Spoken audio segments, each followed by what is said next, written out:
The woman in 4B has been dead for 3 days. Her television is still on.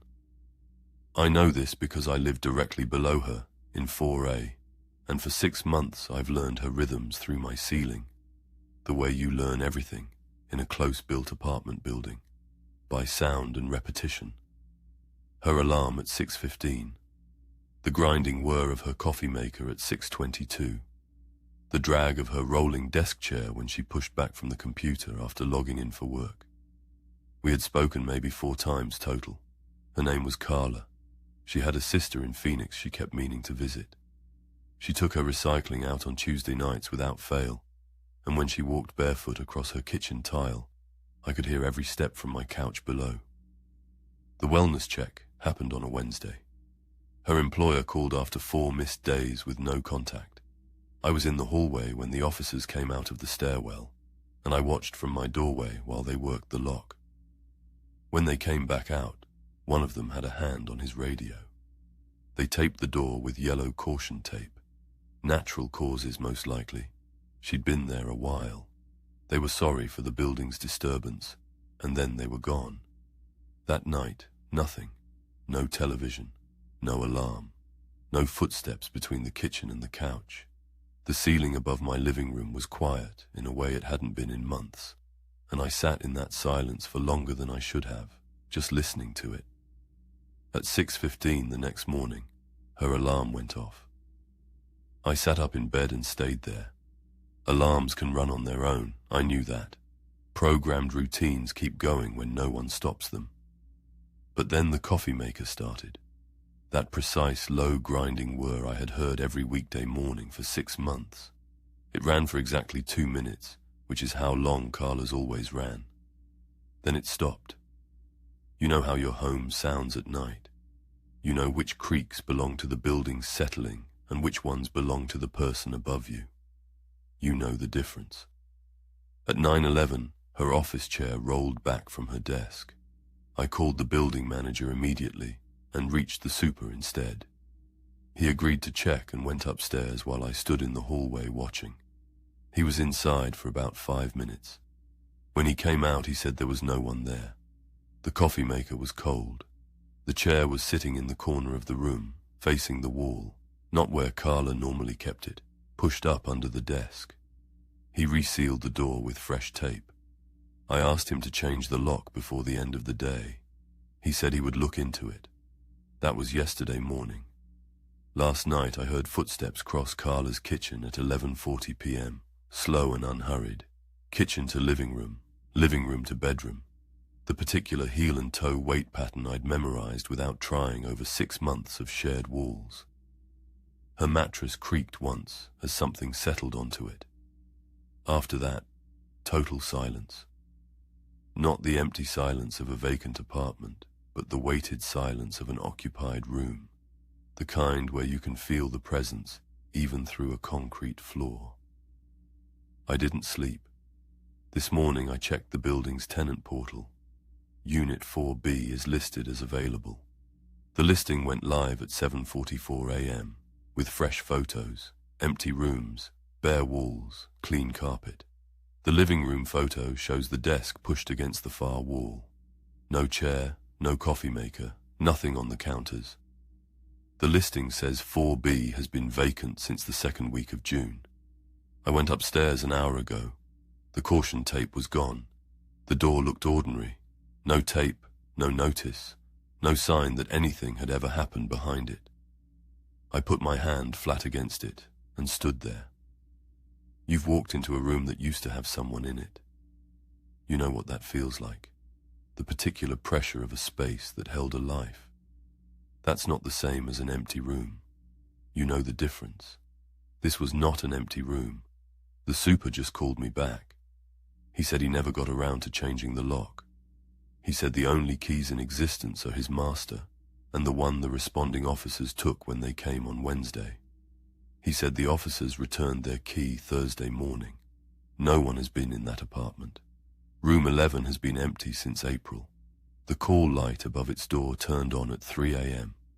I've worked the overnight shift at a small regional hospital going on 7 years. The kind of place with one main corridor per floor. 30 beds on a busy night, and enough quiet between checks that you learn to appreciate the stillness. Third floor is orthopedics and post-surgical recovery. By 3 a.m. on a weeknight, half the beds are empty, and the nurses who aren't actively charting are staring at their phones or stealing 10 minutes in the break room. It is not dramatic work at that hour. It is maintenance and waiting. Room 11 had been used for storage since April, when we lost a patient there unexpectedly. A man in his mid-60s, admitted for a routine procedure, dead of a cardiac event before the sun came up. His family was notified. The room was cleaned. The charge nurse, without ever explaining the decision out loud, began storing IV supplies in there instead of reassigning it to the next intake. The beds got made. The room sat dark. We stopped mentioning Mr. Gerber by name. The first time the call light activated, I logged it as a malfunction and reset it from the panel. Old building, old wiring. Strange things happen. I went back to charting and didn't think about it again. 40 minutes later, it turned on again. I walked down and opened the door. The room smelled like clean linen and the antiseptic blankness of a space that hasn't been occupied in months. Both beds were made with tight corners. The IV supply cart was against the far wall exactly where we'd left it. The call button pendant was hanging on its hook, undisturbed. The cord looped the way it always was. I looked at the floor. The tile had been mopped around midnight. I'd done a sweep myself, and the wax had that flat, unbroken shine it gets for the first hour after buffing. There were no footprints going in except mine. There were no footprints going out. I reset the light from inside the room and left. You know the feeling of a room that used to have someone in it. You've walked into a space and felt the weight of what happened there, an unease that has no rational source. Room 11 had that quality every single night, and I'd gotten used to it over 3 months of overnight shifts. What I was not used to was what I found the third time the light came on. I went back in. I walked to the bed and picked up the call pendant to check the connection. It was warm, not room temperature. Warm the way a piece of plastic gets when someone has been holding it in their hand. I went to the charge nurse. She came and looked. She stood in the doorway for a long moment without saying anything. And then she said she would call facilities in the morning. We reset the light. We went back to the station. At 4:47 a.m., I pulled up the security camera feed. One camera covers the main corridor, angled from the elevator toward the nurses' station. Room 11 sits at the left edge of the frame. I scrolled back to 3 a.m. and watched. The hallway is empty. The call light above room 11 turns on and stays on. No one enters the corridor. No one approaches the door. After several minutes, the light goes dark when I reset it remotely from the panel. But at 3:11 a.m., the door to room 11 opens. 4 inches, maybe 5. It holds there for 11 seconds. Then it pulls slowly shut. The hallway is empty the entire time. No one comes out. I watched the footage 3 times. In the morning, I pulled Mr. Gerber's admission record. He was brought in on a Tuesday in April for a procedure scheduled the following morning. Time of death was listed as 3:09 a.m. His room number was 11. The call light came on again tonight at 3:06. The cabin's guest book had 1 entry. It was dated today, and it had our names in it. We found the rental listing in early June, a 4-bedroom cabin an hour north, advertised as remote and private, the kind of place with a stone fireplace and no cell signal worth mentioning. Good for families, the listing said. My wife Dana handled the booking. We packed Friday night and loaded the car Saturday morning. Me, Dana, our kids Meredith and Cole, and Dana's brother Theo, who'd been between jobs since March and needed the reset as much as anyone. We arrived a little after noon, found the lockbox on the porch with the code Dana had gotten by email, and let ourselves in. The cabin was clean and well kept. good kitchen, wood paneling, a back porch with a view of the tree line.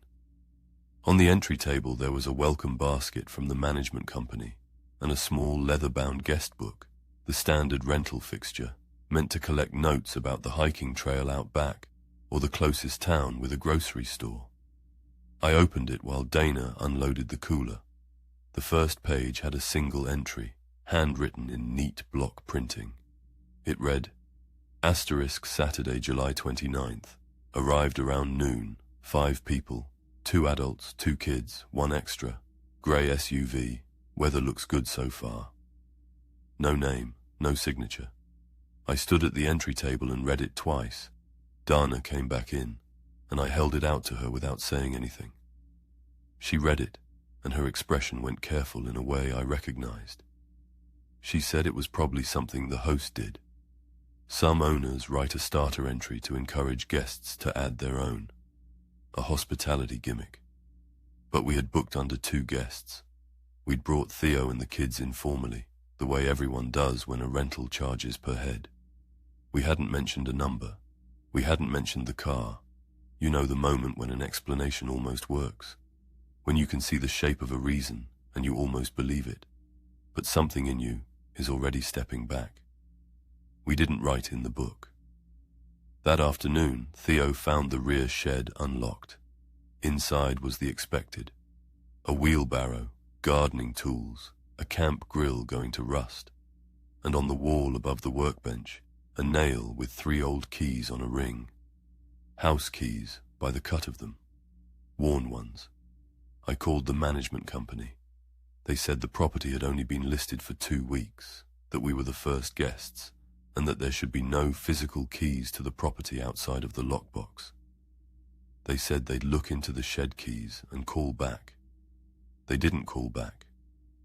That night, after the kids were asleep, Dana and I sat by the fire. I opened the guest book again. I don't know what I expected.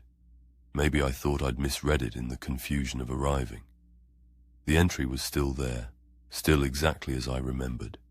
Neat printing, 5 people, 2 adults, 2 kids, 1 extra, grey SUV. I turned the page. There was a second entry on the back of the same leaf. Same handwriting. I hadn't seen it because the page was thin and I hadn't thought to look. It said, "Don't check the basement." I had not known there was a basement. You know how it feels to understand something a second too late. How a single fact can rearrange everything behind it. And by the time you've processed it, you're already standing in the new arrangement. I found the door under the stairs, behind a stack of board games on a low shelf. It has a padlock on it, new brushed steel, bought recently. Nothing like the age of the rest of the cabin's hardware. The padlock is locked, but the door is standing open an inch, and there is no light coming up from below. And I can hear, very faintly, someone breathing. Title _ selected. Something has been living in the cabin since April.